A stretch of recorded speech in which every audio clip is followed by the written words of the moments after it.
Hi guys, welcome back to the mystery on the 4th Street Bridge, part 2. Still haven't figured out the hat thing. Okay. Okay, if you haven't watched part 1, stop here, go back, check out part 1. Okay, you got to see part 1 before you see the part 2. Okay, it's really important.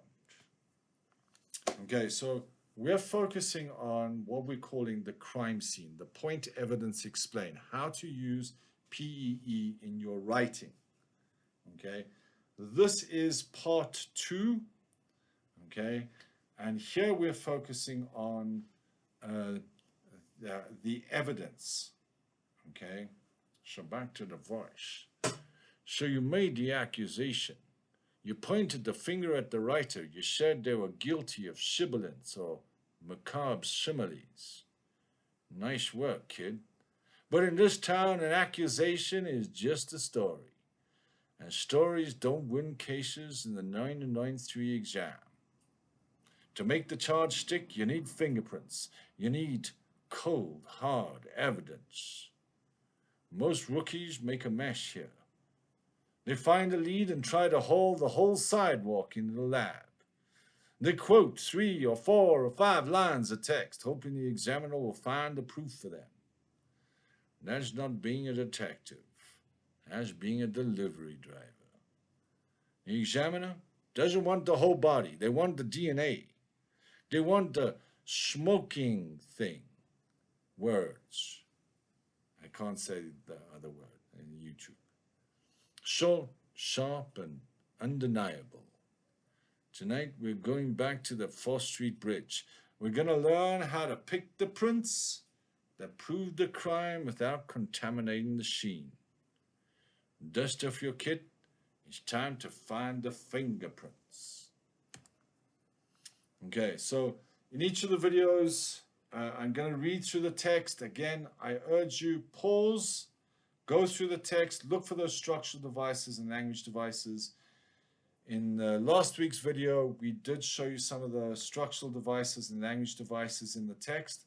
Okay, so today I'm still gonna read through the text though. This video, I'm gonna do it in a normal voice. In the last video, I'll do it in the voice everybody loves this video so much for. Thank you very much. The rain didn't wash the city clean. It just turned the grime into a darker shade of ugly. I stood in the doorway of a boarded-up deli, watching the neon sign across the street flicker like a dying heart. Snap, buzz, silence. The fog was thick, a gray wool blanket that muffled the sins of the sidewalk. Somewhere in the distance, a siren wailed. A lonely, rising shriek that tore through the humidity before fading into the gloom. My cigarette was a solitary orange spark, the only honest thing left in the zip code. Then she appeared. She stepped out of the shadows of the 4th Street Bridge, her silhouette sharp enough to cut glass. She moved with a calculated grace, the rhythmic click-clack of her heels echoing against the damp cobblestones like a countdown. She wasn't just walking, she was invading. She stopped 10 paces away, the mist clinging to her silk trench coat like a desperate plea. "Thorn?" she asked. Her voice was smoke and honey, sweet but dangerous. I didn't answer. I just watched the way the light hit the silver tucked into her belt. In this town, you didn't ask questions, unless you already knew the answers were going to hurt. Okay, so finding the fingerprints, securing the proof. Okay, so we've made our point. Okay, but now we need the smoking. So without the evidence, without a fingerprint, our argument is just a rumor that won't stand up in court. Without your fingerprint, this argument is just a rumor that wouldn't stand up in court. You know what I'm saying, kid? Okay. So, short and sharp rule. Forensic selection. You don't want to bring the whole place. You don't want to bring the whole bridge in. Okay. So a rookie mistake that a lot of students make when they're writing out quotes, they write out these long quotes. Okay. We call it a document dump. It's messy, it's wasting time, it's distracting, and it buries the lead. Okay. It buries away your evidence. Okay. So you don't want to bring the whole sidewalk to the lab. You just want to find that DNA. The rule here is the short, sharp rule.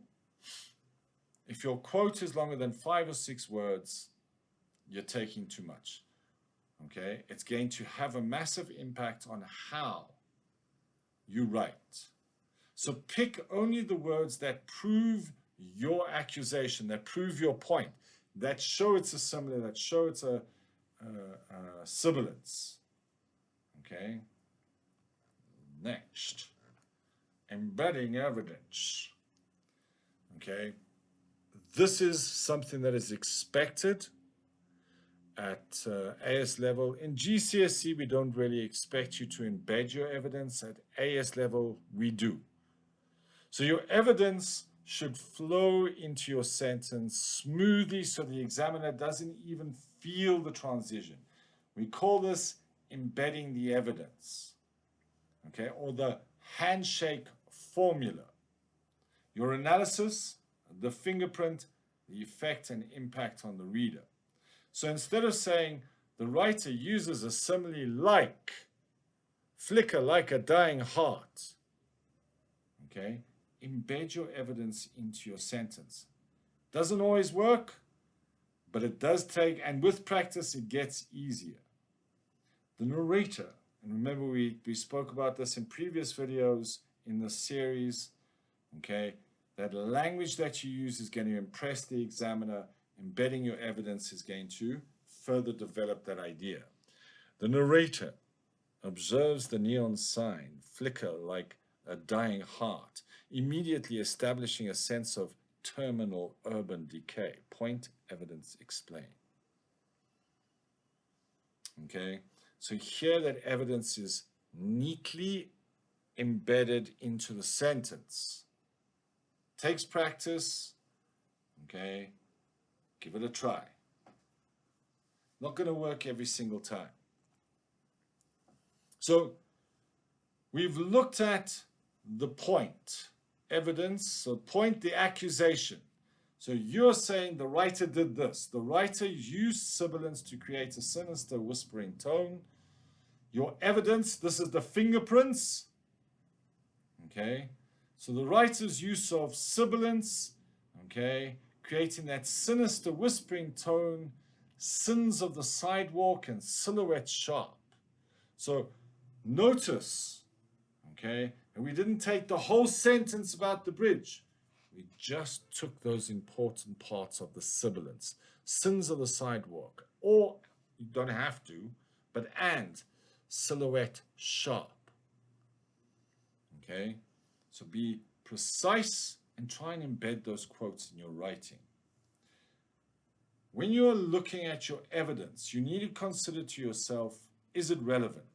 Does the fingerprint, does the evidence actually prove your point, prove your accusation? Okay? Is it integrated? Does the sentence still make sense if you read it aloud? So if you embed your quote and it makes sense, great. Okay, is it precise? Are the quotation marks in the right place? Heavens to Betsy's, please. Okay. Okay, did you cut out the fluff and only keep the meat? Okay, again, that's about being precise.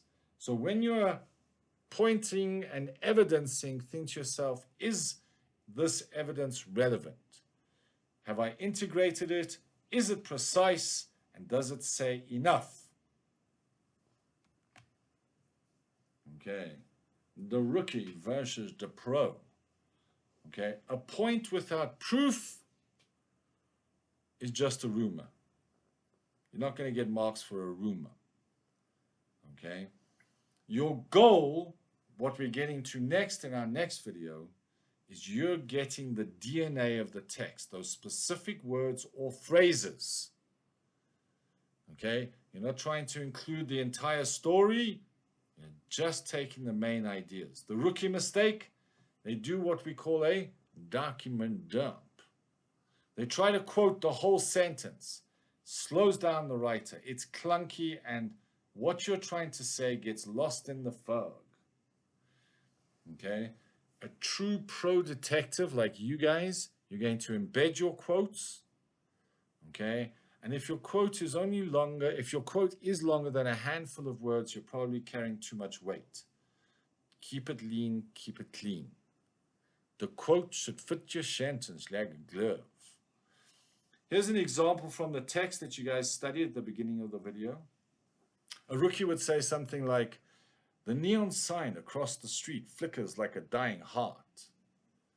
The pro, will say something like, the writer uses the image of a dying heart to underscore the city's terminal decay. There's nothing wrong with what the rookie is doing, but if you want those top marks, you're going to be the pro. So, listen, kid, evidence like this is hard to come by in a town this dark. If these fingerprints helped you clear the fog in your text analysis, tip your cap to that like button. It's the only signal I get that the message is getting through. You want to be on the payroll when we head to the DNA lab for the next final reveal of the evidence? Hit the subscribe and ring that bell. Don't let the examiner catch you without a lead. And you got a partner in crime sitting next to you in class who's still guessing, share the file. We don't leave a man behind on the Fourth Street Bridge. We've got the prints. The case is heating up. Make sure you're there when you close the file in Part C. I'll see you in the lab. Part 3, the explanation. Be there.